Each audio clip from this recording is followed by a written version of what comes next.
அனைவருக்கும் அன்பின் வணக்கம். கதை கதையாம் குழுவிலிருந்து பூங்கொடி பாலமுருகன்.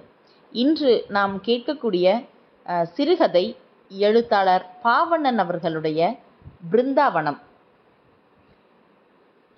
இந்த கதை எதை பற்றியது அப்படின்னா, வீட்டில் கணவன் கொஞ்சம் ஸ்ட்ரிக்ட் ஆஃபீஸர். என்ன செலவு செய்தாலும் அதை கணக்கு நோட்டில் எழுதி வைக்கணும்.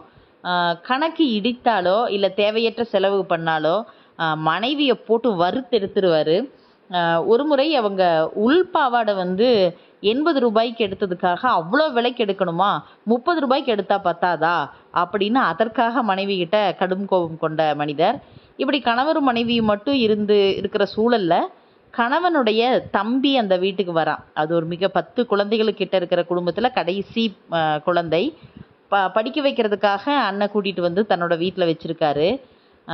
அண்ணியும் அவனும் கடத்திற்கு போகும்போது அண்ணி ஆசைப்பட்ட பொருளெல்லாம் எப்படி இவன் அட்ஜஸ்ட் பண்ணி வாங்கி தரான், அண்ணனுடைய கோபத்திலிருந்து தப்பிச்சுக்கிட்டு அப்படிங்கிற ஒரு கதை தான் பிருந்தாவனம் கதை. கடையிலிருந்து ஒரு கண்ணன் பொம்மையை பார்க்குறா.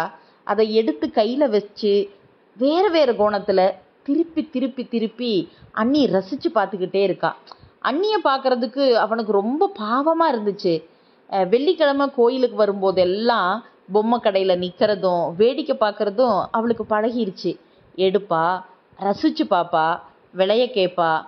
அப்புறம் ஒரு பெருமூச்சோட கசந்து போன புன்னகையோட வச்சிருவா.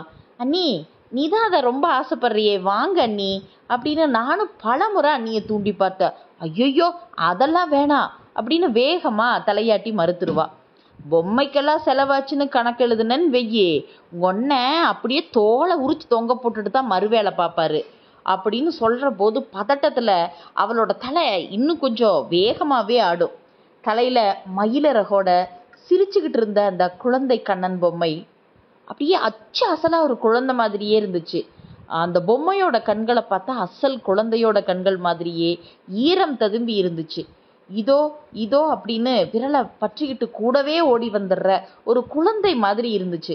பொம்மையோட அழகை பார்த்த மகிழ்ச்சியில அண்ணியோட முகம் அப்படியே பிரகாசத்துல ஒளிருது. பொம்மை கடை வண்டியை திரும்ப திரும்ப பார்த்துக்கிட்டே அண்ணி நடந்து வந்தாங்க. அண்ணனை திருமணம் செஞ்சுட்டு வந்த தினத்திலிருந்து அவங்களோட விருப்பங்களை எல்லாம் மென்னு முழுங்குற கலையில அண்ணி நல்லாவே தேர்ச்சி அடைஞ்சிருந்தாங்க அப்படின்னு எனக்கு தோணுச்சு. நான் அண்ணியை முதல்ல பார்த்தது 3 மாதத்துக்கு முன்னாடி தான். அம்மா அப்பாவுக்கு நாங்கள் மொத்தம் 10 பிள்ளைங்க. நான் கடைசி பையன். வறுமையோட உக்கரம் தாங்காமல் படிப்பை விட்டுட்டு நான் ரெட்டியார் வீட்டு மாட்டு தொழுவத்தில் வேலைக்கு போயிட்டு இருந்தேன். அப்போ தான் தனபால் அண்ணன் தன்னோட என்னை அழைச்சிட்டு பாண்டிச்சேரி கூட்டிகிட்டு வச்சுட்டாரு. வீட்டுக்கு பக்கத்தில் இருந்த ஒரு அரசாங்க பள்ளிக்கூடத்தில் என்னை 6ஆம் வகுப்பு சேர்த்துனாரு. எனக்கு அந்த பள்ளிக்கூடம் ரொம்பவே பிடிச்சிருந்தது. பள்ளியிலிருந்து வீடு திரும்பினதுமே எதையாவது சாப்பிட கொடுத்துட்டு அண்ணியோட பேசிட்டு இருக்கிறதும் பாடம் படித்து அவங்கக்கிட்ட ஒப்பிக்கிறதும் எனக்கு ரொம்ப பிடிச்சிருந்தது. சுங்கரக்கா ஆட்டத்திலும் பல்லாங்குழியிலும் அண்ணியை ஒரு நாள் என்னால் ஜெயிக்கவே முடியாது. படிப்பெல்லாம் முடிஞ்சு விளையாட்டுலாம் முடிஞ்சதுக்கப்புறம் அண்ணி நிறைய சுவாரஸ்யமான கதையெல்லாம் சொல்லுவாள். சம்பாதிக்கிறதுல 1 ரூபாய் கூட வீணா செலவு செய்யக்கூடாது அப்படிங்கிறதுல அண்ணன் ரொம்பவே கராரு. தினசரி ஆகிற செலவுகளை எல்லாம் கணக்கு எழுதி வச்சு அவருக்கு காட்டணும். துணி அலமாரியில் ஒரு பெட்டிக்குள்ள 2 ரூபாய் நோட்டுகளாக சில்லறை மாற்றி 100 ரூபாய்க்கு மேலே அண்ணா வச்சிருக்கிறாரு. அதிலிருந்து தான் செலவுக்கு எடுக்கணும். உடனடியாக அதை மறக்காமல் எழுதி வச்சிடணும். இரவு வீட்டுக்கு திரும்பினதுமே அண்ணன் கணக்கு நோட்டை தான் முதல்ல சரிபார்ப்பார். கணக்கில் குழப்பம் இருந்தால் அவ்வளவுதான், கோபத்தில் கொதிச்சு போயிடுவார். என்ன செலவாச்சு சொல்லு சொல்லு அப்படின்னு குடைஞ்சு அண்ணியை கேட்பாரு. அந்த வேகத்தையும் கோபத்தையும் பார்த்ததையுமே அன்னைக்கு பாதி மறதி வந்துடும். சம்மந்தம் இல்லாமல் எதையோ பேசி அண்ணங்கிட்ட திட்டு வாங்குவா. அந்த கணக்கை நேர்படுத்துகிற வரைக்கும் குத்தி குத்தி பேசிகிட்டே அண்ணன் இருப்பார். 75 ரூபா கொடுத்து ஒரு பாவாடை எடுத்ததுக்காக பொங்கி எழுந்து அண்ணன் சத்தம் போட்டார். இருக்கிறதே 2 தான், ஓரமெல்லாம் பிஞ்சு இத்து போச்சு, எத்தனை நாளைக்கு தான் ஊக்கு குத்தியே இதை கட்ட முடியும் அப்படின்னு அண்ணியோட பதிலை காதலியே வாங்கிக்கல. மூக்க சிந்தாதடி கழுத, உன்னா வாங்காதன யார் சொன்னா, உள்ளார கட்டுற பாவாடிக்கு எதுக்கு இவ்வளவு பணம் செலவு செய்யணுங்கிற, 30 ரூபாய்க்கு ஒன்றுனா ஆலவாசலில் கூவி விற்கிறான் தெரியுமா அப்படின்னு எரிஞ்சு விழுந்தாரு. அன்னைக்கு முழுக்க அண்ணி அழுதுகிட்டே தான் இருந்தா. 2 பேரும் பேசிக்கவே இல்லை. வீட்டு நிலை சரியாகி இயல்பான நிலைக்கு திரும்ப 1 வாரம் ஆகிப்போச்சு.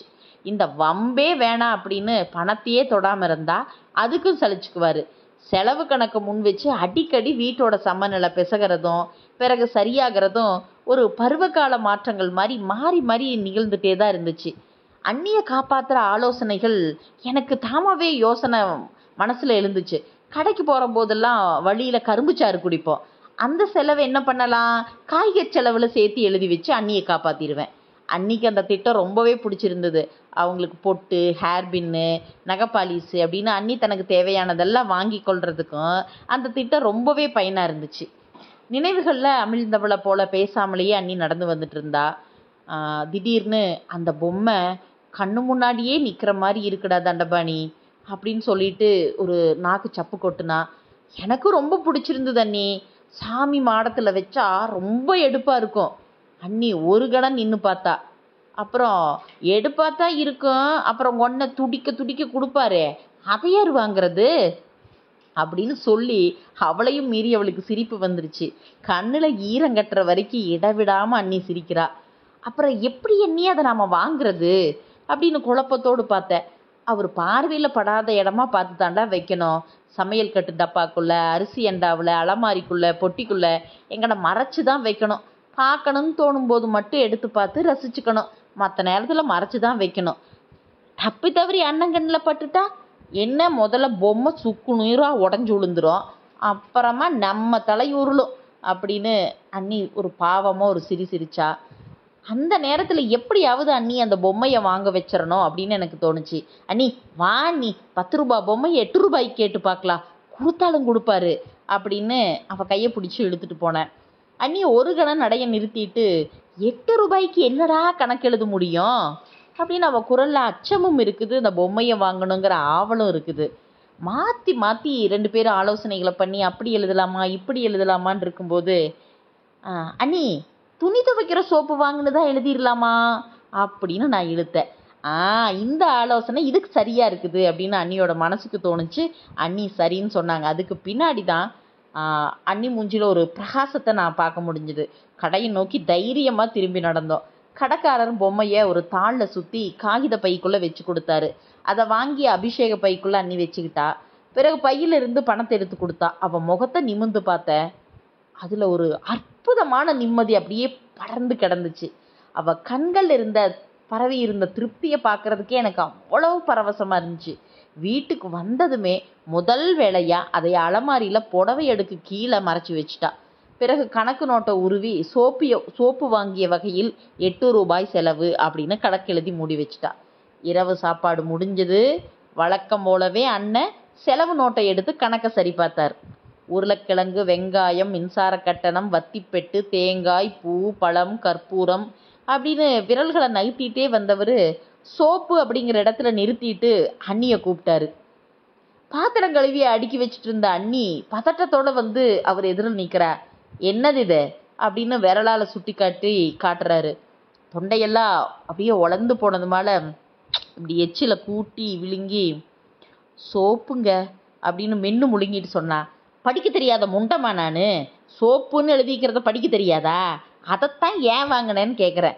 மாசலிஸ்லேயே சோப்பு வாங்கியாச்சு இல்லை, அப்புறம் எதுக்கு புதுசா? அண்ணனோட குரலில் படிந்திருந்த கடுமை அப்படியே அன்னிக்கு பயத்தை கொடுத்துச்சு. அண்ணி ஒரு கணம் குழம்பி போய் நின்னா. அப்புறம் தயக்கத்தோட என்னை பார்த்தா. மெதுவாக தைரியத்தை திரட்டிக்கிட்டு, போர்வ தலகாணியில் ஊறப்பட்ட அழுக்கு இந்த மாதம் சோப்புக்கெல்லாம் மசியுதான் என்ன, தேய்ச்சி தேய்ச்சி என் தோள்பட்டையே இத்து போச்சு. இதை வாங்கி தேய்ச்சதுக்கு அப்புறம் தான் கொஞ்சமாச்சு வெளுக்க முடிஞ்சுது அப்படின்னு இயல்பான குரலை சொல்லி முடிச்சிட்டா. முகவாயில் விரல்களால் சொரிஞ்சபடியே அண்ணியை உத்து பார்த்தாரு அண்ணன். அப்புறம் மற்ற கணக்கு எல்லாம் பார்த்துட்டு நோட்டம் அடித்து வச்சிட்டாரு. அடுத்த நாள் ஞாயிற்றுக்கிழமை அப்படிங்கிறதுனால அண்ணனுக்கு எனக்கு எண்ணெய் குளியல். தோசை சாப்பிட்டு முடித்த கையோட அண்ணனோட கடைக்கு போய் கறி வாங்கிட்டு வந்தேன். சட்டையை கழட்டி ஆணியில் மாட்டிய அண்ணன் அங்கே பார்த்த தொங்கிட்டு இருந்த சிலந்தி வலையை களைப்பறக்காக திடீர்னு தொடப்பத்தை தட்டினாரு. சட்டுன்னு அதன் தொடர்ச்சியாக ஒட்டடை அடிக்க ஆரம்பிச்சிட்டாரு. அவர் நகத்தை சொன்னதை நகர்த்துறதும் கேட்டதை எடுத்து கொடுக்கறது என்னோட வேலை. 2 மணி நேரம் ஓடுனதே தெரியல. இப்போ பார்த்தா அறைகள்லாம் அப்படியே புதுசாக இருந்துச்சு, புது வீடு மாதிரி இருந்தது. நடுக்கூடத்துக்கு வந்துட்டு அலமாரியை பின்னால் நகர்த்தி சுவரோரமாக தள்ளி வச்சோம். பல முறை அது குலுங்கி குலுங்கி அடங்குச்சு. ரேவதி, அந்த சாவி எடு, அலமாரிக்குள்ளே துணிங்கெல்லாம் சரிஞ்சு கிடக்கும், திறந்து அடுக்கி வச்சிட்றோம். சமையல் கட்டிலேருந்து அண்ணி வேகமாக வந்து நின்னா. போது விடுங்க, சாப்பாட்டு நேரத்தில் இன்னும் என்ன வேலை, நான் அப்புறமா பார்த்துக்கிறேன் அப்படின்னு அவசரமாக சொன்னேன். நீ வச்ச என்ன, நான் வச்ச என்ன, எல்லாமே வேலை தானே, சாவி கொடு அப்படின்னு கேட்டதையும் அண்ணியோட மூஞ்சி அப்படியே பீதியில் உறைஞ்சி போச்சு. கலவரத்தோட என்ன ஓரக்கண்ணில் பார்த்துட்டே சாவி எடுத்து கொடுத்தா. சமையல் கட்டுக்கு போனவ அடுத்த கிழமையே மறுபடியும் அண்ணன் எதிரில் நின்னா. அப்பத்தான் ஆபத்து என்னோட மூளையில் உரைச்சிது. ஐயையோ, கண்ணன் பொம்மையை காப்பாற்றணுமே அப்படிங்கிற பதட்டம் எனக்கும் வந்தது. நீ போ, துணைக்கு இவ இருக்கான்ல, நாங்கள் பார்த்து அடுக்கி வைக்கிறோம் போ அப்படின்னு சொல்லிட்டே அண்ணன் கதவை திறந்தாரு. அண்ணி கண்ணா இருக்க மூடிட்டு சமையல் அறைக்கு போயிட்டா. அவர் சொன்ன மாதிரியே துணிமணிகள்லாம் முன்னோக்கி சரிஞ்சிருந்துச்சு. நடுத்தட்டில் அண்ணியோட புடவைகள், அதுக்கு அடியில் தான் அந்த கண்ணன் பொம்மை இருந்துச்சு. அடித்தட்டில் சில தட்டுமுட்டு ஜாமான்கள்லாம் குவிஞ்சு கிடந்தது. அது மீது முதல்ல அண்ணனோட கண்கள் படிஞ்சுது. எல்லாவற்றையும் வாரி வெளியே வச்சாரு. அப்புறம் நான் தொடச்சி கொடுக்க வாங்கி உள்ள தட்டில் அடுக்குனாரு. என்னோட இதய துடிப்பு அப்படியே கூடிக்கிட்டே இருந்துச்சு. மறுபடியும் ஊருக்கு போய் ரெட்டியார் வீட்டில் மாட்டு சாணம் வரப்போகிற வாழ்க்கை தான் இனி நமக்கு, அது சீக்கிரம் நடக்க போகுது அப்படின்னு நினச்சிக்கிட்டேன். திடீர்னு எதிர்பாராத கணத்தில் விளக்கு மாடத்தில் வச்சுருந்த அண்ணனோட கைபேசி ஒலிச்சுது. டேய், யாரடா அது, எடுத்துப்பாரு அப்படின்னு அண்ணன் சொன்னார். வேகமாக எழுந்து போய் பார்த்தேன். அண்ணே, சண்முகன் அண்ணே அப்படின்னு. தோ வரேன் அப்படின்னு அண்ணன் எழுந்து போய் கைபேசியை வாங்கிட்டு வாசல் பக்கமாக போனார். அந்த கணத்தில் ஓடி போய் அலமாரி பக்கம் இருக்கிற அந்த கண்ணன் பொம்மையை எடுத்து பக்கத்தில் இருந்த என்னோட பள்ளிக்கூட பைக்குள்ளே போட்டு மூடிட்டேன். அதுக்கு பின்னாடி தான் என்னால் நிம்மதியாக மூச்சு விடவே முடிஞ்சிச்சு. அதுக்கப்புறம் இயல்பாக உட்காந்து மறுபடியும் ஜாமான்களை அடுக்கிறதுல அண்ணன் கூட சேர்ந்து ஈடுபட்டேன். பேச்சை முடிச்சுட்டு திரும்பின அண்ணனும் வேலையில் மூழ்கிட்டார். அடித்தட்டு, ரெண்டாம் தட்டு, இரண்டாம் தட்டு, மூன்றாம் தட்டு, முதல் தட்டுன்னு எல்லாத்தையும் சுத்தப்படுத்திட்டு துணிமணிகளை எல்லாம் சரியாக அடுக்கி வச்சோம். கணக்கு நோட்டையும் பணப்பெட்டியும் வழக்கம் போல் துணி வரிசைக்கு நடுவில் மறைச்சி வச்சுட்டு திரும்பினார்.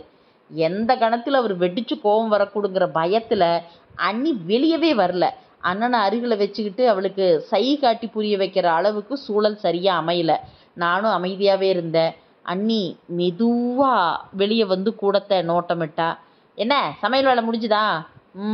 அப்படின்னு அண்ணி தலையசைச்சா. தலகாணி உரைய துவைச்சு போட்டேன்னு சொன்னையே, எங்கே அது, எடுத்து கொடுத்தா அதையும் மாற்றிடுவோமில்ல? அண்ணி பேசாமல் துணி மூட்டையிலிருந்து தேடி எடுத்து கொடுத்தா. பளிச்சுன்னு நீல நிற கோடு விழுந்த அந்த உரைகளை வாங்கி மூலப்பகுதியில் இருந்த சுருக்கங்களை எல்லாம் நீவினார். அப்புறம் தனக்குள்ளேயே பேசிக்கிற மாதிரி, இந்த வெளுப்புக்கு 8 ரூபா தண்ட செலவு அப்படின்னு முணுமுணுத்துட்டே தலையணையோ ஒவ்வொரு உரையிலையும் நுழைச்சி நாடா கட்டி ஓரமாக வச்சாரு. அண்ணி அப்படியே நிலை கொள்ளாமல் தவிக்கிறா. அண்ணனுக்கு எனக்கு பரிமாறும் போது கூட அவள் மூஞ்சியில் குழப்பமே இருந்துச்சு. சாப்பிட்ட பின்னாடி அண்ணன் போய் படுத்துட்டாரு. அண்ணியும் அறையை விட்டு வெளியே வரல. 4 மணிக்கு எழுந்த அண்ணனுக்கு டீ போட்டு கொடுத்தா. அதை பருகுன அண்ணன், வில்லியனூர் வரைக்கும் நான் போயிட்டு வர்றேன் அப்படின்னு கைபேசி எடுத்துட்டு சைக்கிளில் கிளம்பி போனார். அவர் தெருவை கடக்கிற வரைக்கும் அண்ணி பொறுமையாக காத்திருந்தா. அப்புறம் அவசரமாக, உலகத்தில் அவர் கண்ணில் இருந்து எதுவுமே தப்பிக்க முடியாதுடா, கழுகு கண்ணு, அவர் பார்த்தாரா இல்லையா அப்படின்னு வந்து கேட்டா. அண்ணி, அந்த அளவுக்கெல்லாம் விட்டுருவனா அண்ணி அப்படின்னு சொல்லிட்டு மெதுவாக என்னோட பள்ளிக்கூட பையை திறந்து அதுக்குள்ளே வச்சுருந்த கண்ணன் பொம்மையை காட்டுனேன். அதை பார்த்த பின்னாடி தான் அண்ணியோட மூஞ்சியில் இருந்த அந்த குழப்பம் அப்படியே விலகுச்சு. அதை மறைச்ச சாகச கதையை சொல்ல சொல்ல அவளோட கண்ணெல்லாம் கலங்கிருச்சு. புன்னகையோடு என்னோட தோலை தட்டி கொடுத்தா. கண்ணன் பொம்மையை ஒரு கணம் 2 கைகளுக்கு இடையில ஏந்தி ஆசையோட உத்து பார்த்தா. கொஞ்ச நேரம் அப்படியே நெஞ்சோடு இறுக்கி பிடிச்சிக்கிட்டு சில கணங்கள் அப்படியே கண்ணை மூடி வச்சுருந்தா. அப்புறம் நிதானமாக புடவை அடுக்கு கீழே மறைச்சி வச்சுட்டு திரும்பினா. அப்பா வா, இப்போ நிம்மதியாக நம்ம 2 பேரும் பல்லாங்குழி ஆடலாம் அப்படின்னு சிரிச்சுட்டே என் கையை பிடிச்சிக்கிட்டு பல்லாங்குழி விளையாடுறதுக்காக அண்ணி உக்காந்தா அப்படின்னு இந்த கதையை முடிச்சிருப்பாரு. ஒரு அழகான ஒரு சின்ன கற்பனையை ரொம்ப ஒரு அழகான கதையாக பாவணன் அவர்கள் உருவாக்கியிருக்காரு. வாசித்து பாருங்கள். வேறொரு கதையோடு உங்களை சந்திக்க வருகிறேன். நன்றி, வணக்கம்.